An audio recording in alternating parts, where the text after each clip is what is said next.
আপনারা সরকারের বিরুদ্ধে কিছু অভিযোগ বা নানা সময়ে নানা মহলে কিছু কথাও বলেছেন, তাদের চাঁদাবাজির বিষয়ে অভিযোগ করেছেন, তার নানা মহল থেকে বলেছেন আপনাদের দলের আপনাদের দলের বিরুদ্ধেও কিছু চাঁদাবাজির অভিযোগ আছে। তো সেগুলো আসলে কিভাবে আসলো? না, যেখানে চাঁদাবাজির সংস্কৃতি বদলে ফেলার কথাও আপনারা বলেছিলেন, সেই ক্ষেত্রে আমি সরকারি দলের কাছেও একই প্রশ্ন রাখবো। তার আগে আপনার মন্তব্য জানতে চাই। যেমন বগুড়ায় চাঁদাবাজির মামলায় জাতীয় নাগরিক পার্টির জেলা যুগ্ম সদস্য সচিব মিজানুর রহমান সাগরকে গ্রেফতার করা হয়েছে। নারায়ণগঞ্জের ফতুল্লায় চাঁদাবাজির পাল্টাপাল্টি অভিযোগে এনসিপির দুই পক্ষের মধ্যে সংঘর্ষের ঘটনা ঘটেছে। এগুলো কিন্তু নির্বাচন পরবর্তী সময়ে, নির্বাচনের পরে যখন সরকার গঠন হয়েছে সেই সময়কার কথা বলছি। সেই ক্ষেত্রে সরকারের সমালোচনা করছেন, সেই ক্ষেত্রে আপনার দলের বিরুদ্ধে এই অভিযোগ কেন? আচ্ছা, প্রথমত হচ্ছে একটা জিনিস বলি, আপনি যে একটা এক্সাম্পল বলছেন, আমাদের কাছে পর্যন্ত এই এক্সাম্পলটা আমি জানি না এটা কবেকার এক্সাম্পল। এটা গত 21শে ফেব্রুয়ারির এক্সাম্পল। আরেকটা হচ্ছে 21শে ফেব্রুয়ারি, আরেকটি আছে দিনাজপুরের, সেখানেও কিছু অভিযোগ আছে। আপনি চাইলে আমি আরো কিছু ঠিক আছে, আমি দেখেন মানে পুরো একটা জাতীয় রাজনৈতিক দল যেটা জাতীয়ভাবে এই রাজনৈতিক অঙ্গনে আছে, সেই রাজনৈতিক দলের অসংখ্য নেতাকর্মী আছে।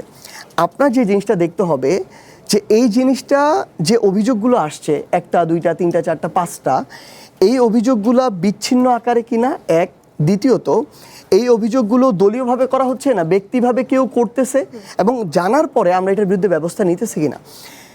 এই জায়গায় সমস্যাটা যে জায়গায় হচ্ছে, এনসিপির এরকম দুই চারটা বিচ্ছিন্ন অভিযোগ আমাদের কাছে যখন এসেছে, আমরা সরাসরি দল থেকে তাদেরকে বহিষ্কার করে দিয়েছি। আমরা ডিরেক্টলি বলেছি যে রাজনীতি যদি করতে 10 টাকা খরচ হয়, এখন নিজের পকেট থেকে খরচ করা ছাড়া কোনো উপায় নেই, কারণ ওইটার বিরুদ্ধে এই অভ্যুত্থান। সো আমরা এই চেষ্টাটা করছি। বিএনপির বিরুদ্ধে যে অভিযোগটা দেখেন, আমরা শুধু বলার জন্য এই অভিযোগটা দিতে চাই না, কিন্তু সমস্যা হচ্ছে আমাদের পুরো এই ফাইন্যান্সিয়াল যে সিস্টেমটা। আপনি দেখেন কাউরান বাজারে কয়েকদিন আগে আমরা মেইন স্ট্রিম পেপারগুলোতে, বাংলাদেশ সবগুলোতে দেখলাম মিডিয়াতে, যে একদিনে 1 কোটি টাকা চাঁদাবাজি হয়।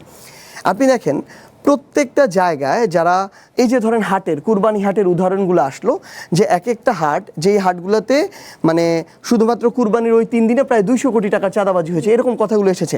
এখন আপনি দেখেন এইগুলার পিছনে গিয়ে সবচেয়ে বড় অংশটা কারা শেল্টার দিচ্ছে, কারা ক্ষমতাকে এখানে প্রভাবিত করতেছে।